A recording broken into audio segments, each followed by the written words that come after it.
The University of Pennsylvania last week ran their president, Liz McGill, out of town in response to the congressional hearings that went awry. And there's been a lot of pressure on Harvard to do the same with their president, Claudine Gay. But Harvard actually stood up for something. Harvard's board unites behind its president, but its campus remains splintered. Harvard's governing body said it stood firmly behind Claudine Gay as the university's president, a stance, both praised and condemned by students, faculty, and alumni. The difficult and divisive questions over how universities should respond when student demonstrations cross a line into threatening, disruptive, and harmful behavior came to a head at Harvard over the last week as Dr. Gay faced calls to resign after her widely criticized appearance before a congressional committee looking into anti-Semitism on campus. When asked a question about whether threatening Jewish people with genocide would violate the school's code of conduct, she equivocated. Okay, this is, again, that's New York Times sleazy writing. When asked a question about whether threatening Jewish people with genocide would violate the school's code of conduct, the question was, does political advocacy constitute threats and harassment? Obviously, a direct threat to eliminate somebody or a group of people made to a person for the purposes of threatening them or intimidating them, yes, right, that does constitute harassment. That's their whole point. Their whole point is we are drawing a line differentiating political speech, however vile that speech may be, from direct threats. That's the whole point. So that's the New York Times doing what they do. Yeah, I mean, for example, like some of what I witnessed when I went and covered the October 8th protest, for example, and you can go back and see that because I included it in the footage, the gentleman saying to a Palestinian, "Oh, yeah, the bombs are going to rain down on you." Well, exactly. Well, that might qualify as harassment, I would say. Because it's in the second person, it's directed at a person to a specific person with a threat of violence. So that would be harassment. It's going to be huge, he said. It's going to be huge. Right. Exactly. That would be harassment. But political speech, even political speech that you don't like, according to the head of Harvard and the head of UPenn, is not in itself harassment by definition. At least they did say that. Obviously, McGill flipped and apologized, and they shit-canned her anyway. They got rid of her anyway. They didn't fire her entirely, but she's not the president of the university anymore.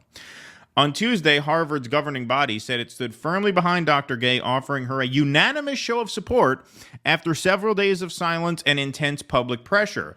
Under fire from some of the university's major financial backers, prominent Jewish alumni, and lawmakers, the board deliberated late into the night on Monday before issuing a statement of support.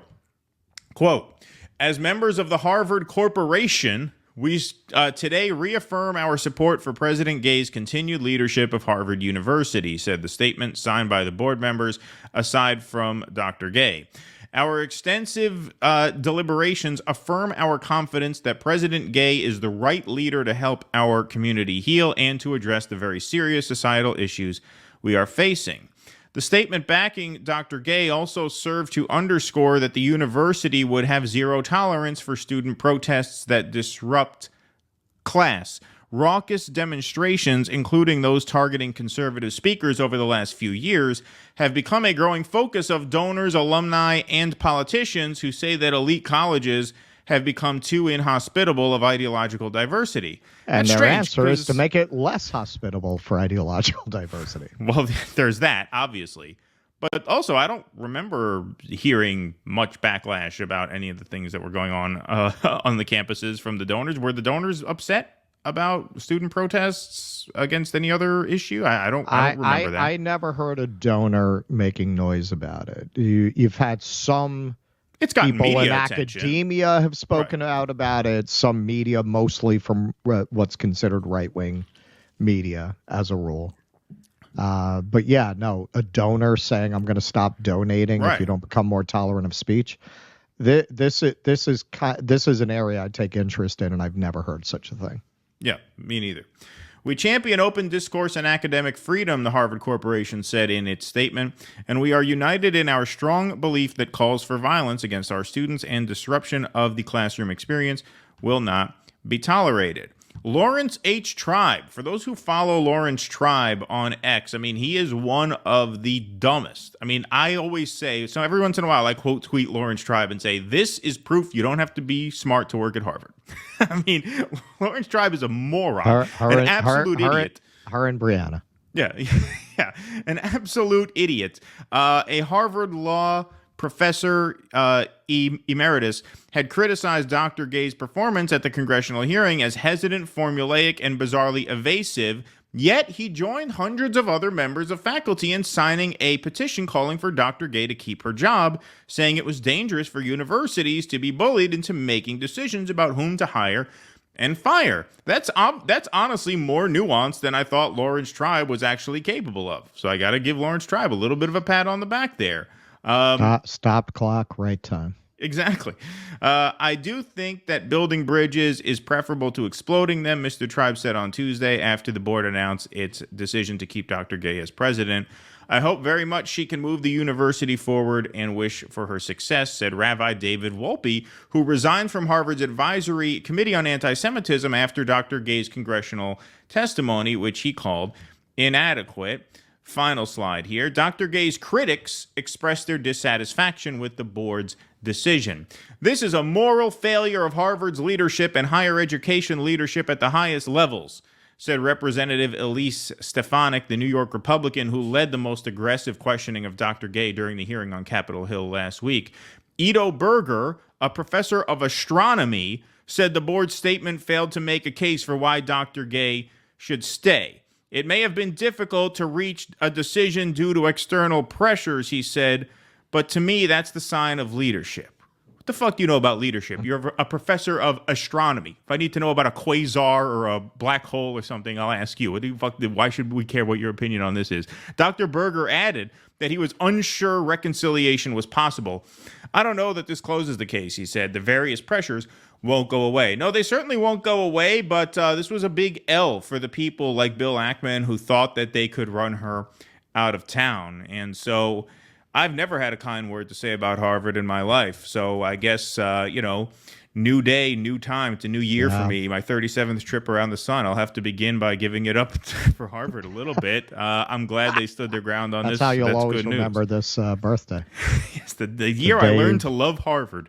Yes. Yeah, well, this is yet another example of how nothing has created weird bedfellows and unexpected enemies like this particular story. Harvard, which, hey, I've been critical of it. You've been critical of it. We've definitely criticized a lot of campus censorship on this show. Like, that's a real thing. Sure. I would never have expected a unanimous decision from Harvard's advisory board to keep this president in the face of this kind of pressure from donors. That is the first hopeful thing we've seen come out of any of these elite institutions in a very long time, although to add a more Machiavellian note to it. I've done so many shows this week. I don't remember what show we were talking about this on, if it was RBN or on Jimmy's show. I don't know at this point. But on some level, you could also see this as a pissing contest between society's power centers.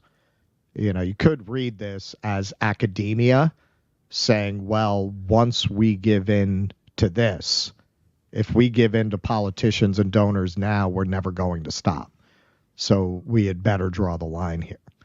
Also, remember, a big part of the problem the people who have taken up the Israeli cause are having is they desperately want to place themselves in the category of the groups for which these academic institutions have been censoring, people they perceive as marginalized or oppressed, whether people of color, whether people of various sexualities or gender identities. The Jews are saying we belong there. And most people who are immersed in that school of thought are saying, no, the Palestinians fall in that category. And you actually fall in the oppressor category. So we cannot stand with you. That is the core of what's being argued here. And even though when I've covered this, I've tended to focus on the students being the students and professors like D'Angelo and so on, or Ibrahim Kendi, I would consider grifting crackpots. At the same time, you have to remember at this point, the generation of academics in charge are going to be mostly people who fervently believe in a lot of those ideas, not in a dishonest way, in an honest way. And I think for a lot of them, they're just not willing to compromise that principle. I'm gonna give them the benefit of the doubt that a lot of this is actually coming from the right place. Yeah, and I see a couple of people in the chat referencing the plagiarism accusations against Gay. I mean, I looked into those a little bit. They seem like total bullshit. I mean, come on. You're gonna gin up a plagiarism charge right now? Why don't you just be honest about why you want her gone rather than try and dig up some bullshit thing from years back as to, oh, well, this is why she shouldn't have never had the job in the first place. It's pretty transparent what they're trying to do and why. And I think those comments obviously make sense. And, it is on top of the idea that there's this conflict between who is perceived as a victimized group here, right? Because a lot of people now are saying, well, Jews deserve that status. And what the students are saying is that, well, not only do the Palestinians deserve that status, but our complaint is not with Jews, but with Zionists. And that's another line that these donors want to really make very, very gray, where it isn't gray at all. Juliana Margulies lied in that podcast and said, well, at Columbia University, they had a Free Palestine meeting with the saying no Jews allowed. They weren't allowing Jews there. No, they did not say no Jews allowed. They said no Zionists allowed. No people of a political persuasion that stands in direct defiance of what we believe are going to come to the Free Palestine meeting. Why would a Zionist go to a Free Palestine meeting? Jews might go to a Free Palestine meeting. I would go to a Free Palestine meeting. So there's two lines that they want to make very, very fuzzy there. One is, okay, who is the victim and who is the perpetrator? And then who are the perpetrators? The donors want to say they're saying Jews are perpetrators, where a lot of people are rightly saying, no, it's the Zionists who are the perpetrators. It's the Israeli state who are the perpetrators and those who enforce it. Please clap.